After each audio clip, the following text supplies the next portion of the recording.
What's up, guys? This is Clark Knives here, back with another video.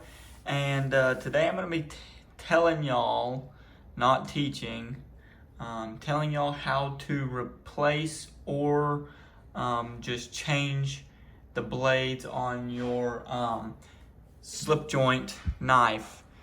In this case, this is my very first knife. My dad got this for me whenever he got it for me for one of my birthdays.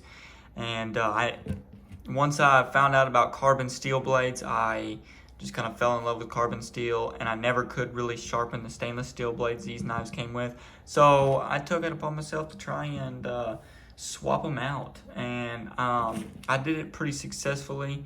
As you can see, the pin sticks out a little bit, and it's not even a pin, it's a nail. But this, for my first time, it did really good. It doesn't look bad. I'm fine with it. It just adds character and makes it different, you know. So, just a little backstory. I got this on my 14th, 15th, or 16th birthday, somewhere in there. I can't necessarily remember. I got this for my birthday. My dad got it for me. And I carried this thing for a long time. I carried it in one of those pancake sheaths. And I carried this thing everywhere with me. And then one day I lost it. I lost it for probably about 3-4 months, and then I ended up finding it, and you know, I was just about as ecstatic as I could be. And this knife just always stuck with me. Always kept good care of it, taking good care of it and all that. And I just, one day, whenever I found out about carbon steel, I put this knife up in the box or in the drawer and forgot I had it, to be honest with you. And then I just decided, you know what, I'm gonna put carbon steel blades on this so that I'll carry it more.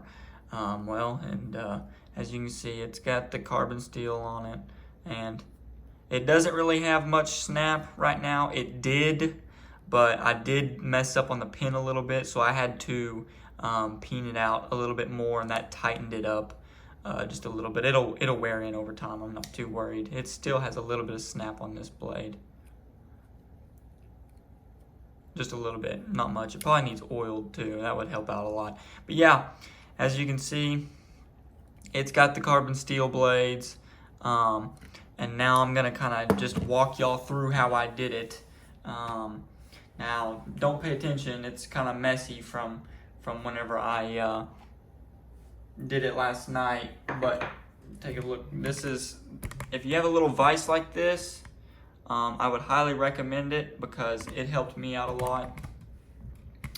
And these are the old blades, as you can see. Now these are these stainless steel blades. So these will probably be getting put up. I don't really need these. I probably won't ever use them for anything unless I decide to try and make my own slip joint, which is kind of a cool idea, and I might end up trying to do that. But I have two simple tools that I use to do this, if you're not counting the vise. So you're going to need a socket, about a 7 or 8 millimeter, and then one of these little hex bits for like a bit driver or a drill or something like that. And what I did was, with the old pin, if you can't see it, you can usually hit it with some just really fine sandpaper and it'll show you where the pin is, or you can kind of tap on the bolster with your hammer. Just wrap a piece of leather around the bolster, kind of like this. And whenever you tap it, it'll show you where the bolster is. And honestly, guys, I just took, I don't even know where it is, but we'll use this for example. I used a little bit smaller of a screw like this, and I sat it on that little pin, tapped it with my hammer to give me a little bit of a dent in it, and then that way this would seat in nice and perfectly on the pin, because it'd be kind of hard slipping all around, you know. And then with that little vise, what I did was, whenever I tapped that just enough to get the pin stick out the other side, I'd put this right here, and then I'd put this little bit in that little hole that I made. It wasn't, you know, it wasn't a crazy hole or nothing like that. It was just enough to keep it in place, kind of like a what do you call that? Whenever you're working with metal or something, you hit a punch and it makes a little hole so you can drill it. Anyways, and then whenever I got that seated and that little socket on there, I stuck it in my vise, and whenever I tightened my vise up, it pushed this through there, and then I could push that pin all the way through. That's the easiest way I've found to do this, and you can leave the whole knife put together. You can leave the whole knife put together as long as you get this main pin pushed out. These blades will come out. Now, the back springs, these little things right here, will end up falling down like this. So how I improvised is whenever you put your knife blades in there, you can see these little tangs right here. They sit like this. And with that pin, you could see through these holes, the blades were sitting up just a little too tall, but you could see about half the hole sticking through here because these back springs went forward because they've got to have tension on them. So what I done is I just stuck the blades in there. I lined it up as good as I could, and whenever I took my nail, which I just used like a fence nail, a fence nail, roof nail, just a nail that fit in this. I don't have another one, or I would show you, but I can use this for an example. I actually was going to use this, but it was too big. So what I did was I took my little drill with a piece of sandpaper on it, and I sanded this down until it fit through this blade just perfectly. And whenever it fit through these blades just perfectly, enough to spin with my fingers, I called that good. And since they're sitting up a little bit and you can only see half the circle, you can't necessarily just put it through and call it good. So what I did was I sanded a point, kind of like you're sharpening a pencil. I sanded a very fine point on it, and I was able to stick it in there and kind of tap it with a hammer, and then it would pull those blades down since I had a little bit of the hole showing. And then whenever I got the pin all the way through both blades and both bolsters and this liner, you don't have to worry about the middle liner. It's got a pretty good size hole. It'll be a lot bigger than your pin, so you don't have to worry about that one. But once I got it through both bolsters and knives, I just left a pretty good amount. I cut it off with a little, I could have cut it with my pliers or something, but this nail is pretty tough, so I used a little, where's that? I used this little saw here that I've got and just cut the excess off. I just, cut the excess off. And take you a ball peen hammer, which I don't have a ball peen hammer in my house. I used somebody else's. I took a ball peen hammer and then a really solid piece of metal. So if you got like a metal cylinder sitting around, a little anvil, if you've got a piece of concrete, you could even kind of use a piece of concrete, just something really hard. I just set it down on it, and I took that little ball peen hammer and I rounded that pin off the best I could, and it'll kind of flatten the backside too. Hit that pin, flatten that, flatten this pin out, and then I'd flip it over and I'd hit this pin. I did it about 2 or 3 times.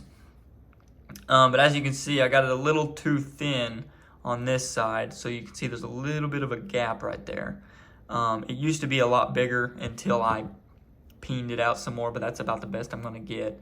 So as far as that goes, it worked really good. This pin, it's peened out a lot. I could sand it down, but I kind of like how it looks. It gives it a lot more character, and over time it'll wear down, But one really cool thing about this is it's actually a steel pin, so it'll patina patina along with the blades.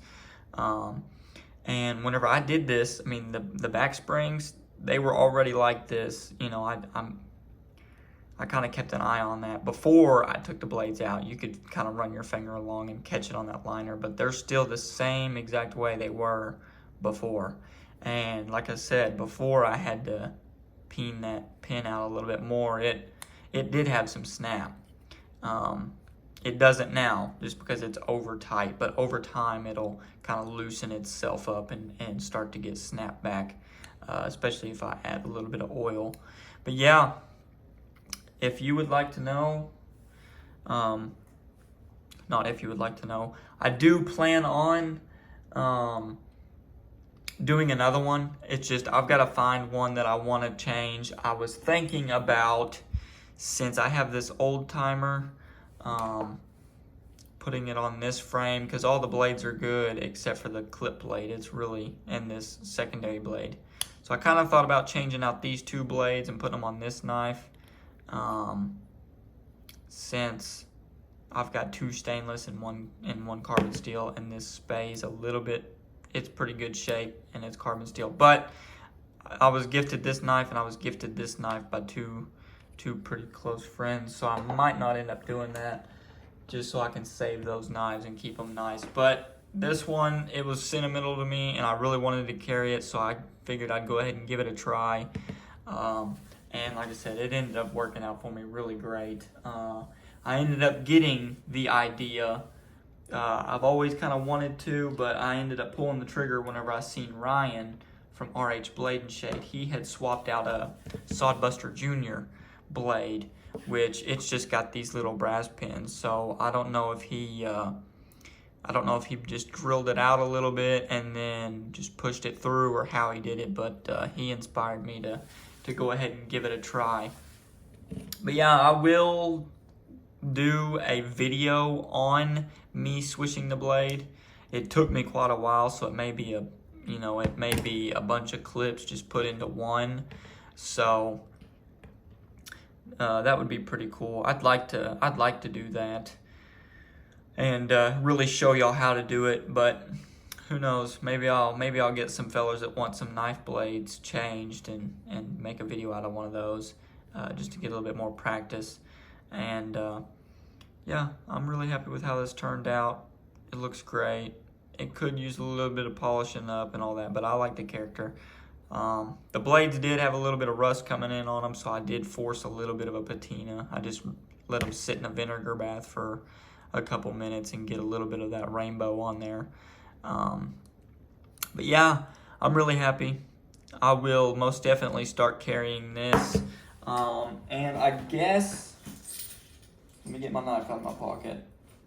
This is what I've been carrying. I don't even think I've made a video on this thing yet. But I got this on a trade deal with Kent Smith. He traded, what did I trade this for? I traded the 86 for this, which is also an 86. And if you watched Richter's knife challenge video, this is the knife I chose. It's a blade deleted Mar and Grosch 86, made by Great Eastern Cutlery, sheep's foot. I really like this knife. It's been doing me good. I have put just a little bit of patina on it. It come with just a little bit, but I've been putting a little bit more on it and giving it some good use. You can see that back spring's got a little bit of teener too. But yeah, it's been blade deleted. It had a punch. I don't know if Kent done it or who done it, but it was blade deleted, and these pins were a little proud, and there was a little gap right here. So I took, of course, a little punch and hammer and kind of rounded those out because I couldn't get it with a ball peen hammer. But yep, I like this knife a lot. I've just been open pocket carrying it for the challenge and all that. I like it. It's got good action. But yeah, that's what I've been carrying the past 7 days for the challenge. I've been carrying it longer than 7 days, but that's how long the challenge has been going on, I think, seven days or so. But yeah, if y'all enjoyed the video, go ahead and like, comment, and subscribe, and we'll see y'all next time. Peace.